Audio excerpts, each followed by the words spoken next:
111 jours, c'est le temps qui reste avant le coup d'envoi des Jeux Olympiques Paris 2024. Et comme les JO de Tokyo, il y a 4 ans, l'escalade sportive est inscrite au programme, un sport qui séduit 25 millions de personnes dans près de 150 pays à travers le monde. Et la France n'est pas en reste avec plus de 100 000 licenciés. Pour autant, connaît-on ce sport ?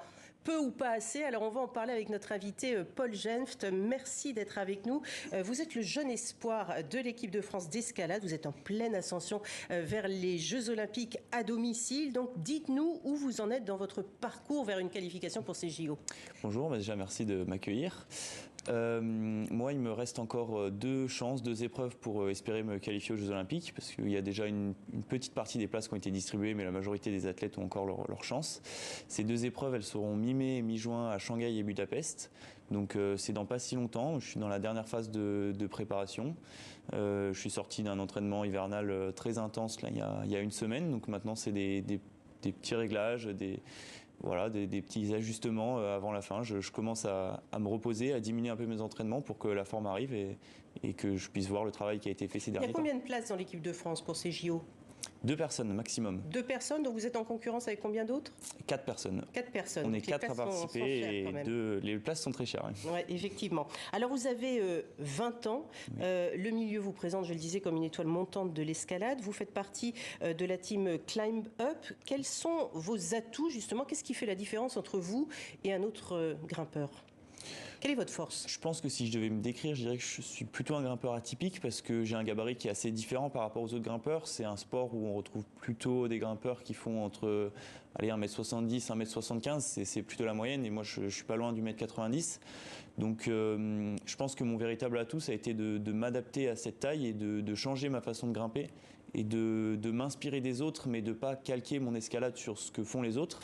Et donc, ce qui me réussit le mieux, c'est en général trouver des façons différentes de passer, de sauter des prises, de les prendre différemment, de ne pas faire ce qu'ont imaginé forcément les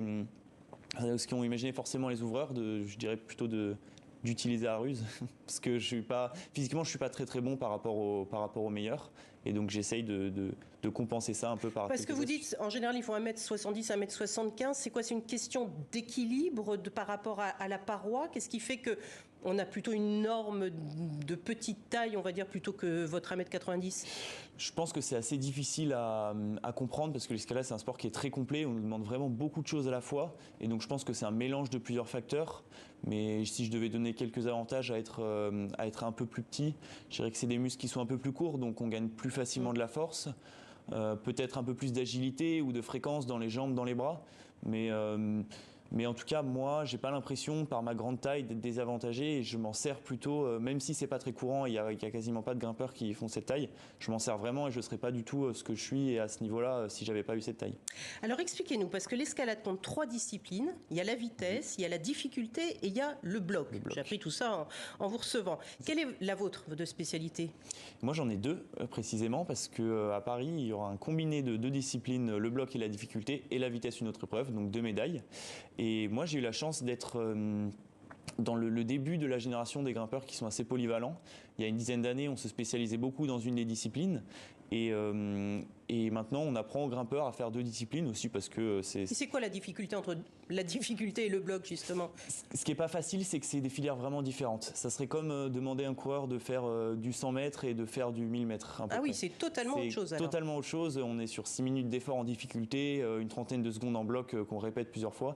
C'est pas du tout les mêmes filières, c'est pas du tout le même type de mouvement. Donc voilà, c'est très... ça serait comme du cyclocross et du vélo de route, si je devais donner un exemple. Mais c'est aussi ça qui est intéressant, c'est de s'entraîner dans plein de supports différents et d'être le plus complet possible. Et la vitesse, c'est pour des plus expérimentés, c'est pour des plus âgés, je sais pas.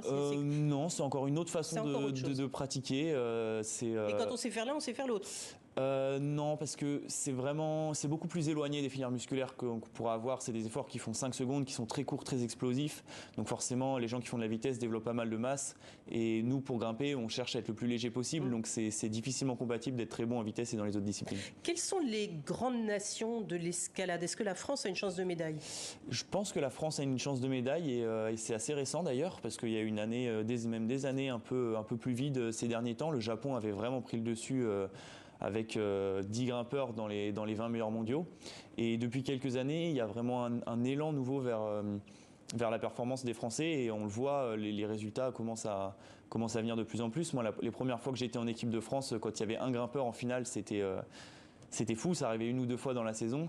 Et ce qu'on a vu la saison dernière, il y a eu une dizaine de podiums et c'était normal d'être en finale, d'être sur le podium. Il y a eu des victoires, il y a eu un Français qui était champion du monde de bloc, ça faisait des années que ça n'avait pas eu lieu.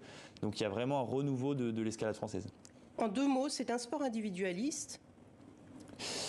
Parce que vous êtes seul à la paroi, vous êtes en concurrence certes avec d'autres personnes, mais c'est un sport individualiste. Il y a un état d'esprit particulier. Il y a quand même un état d'esprit parce que l'escalade, c'est un sport qui vient de la montagne, qui a été amené par la montagne et par la falaise, et ça se pratique pas tout seul. Et donc il y a toujours eu cet esprit de cordée et un peu de fraternité entre les grimpeurs. Et il y a vraiment cette proximité, même dans les compétitions internationales, on se parle, on se partage même les méthodes de passage des voies avant de grimper, donc c'est quand même très étonnant. D'accord, donc il y a un vrai état d'esprit, un vrai état d'esprit, exactement. D'équipe presque. Merci beaucoup.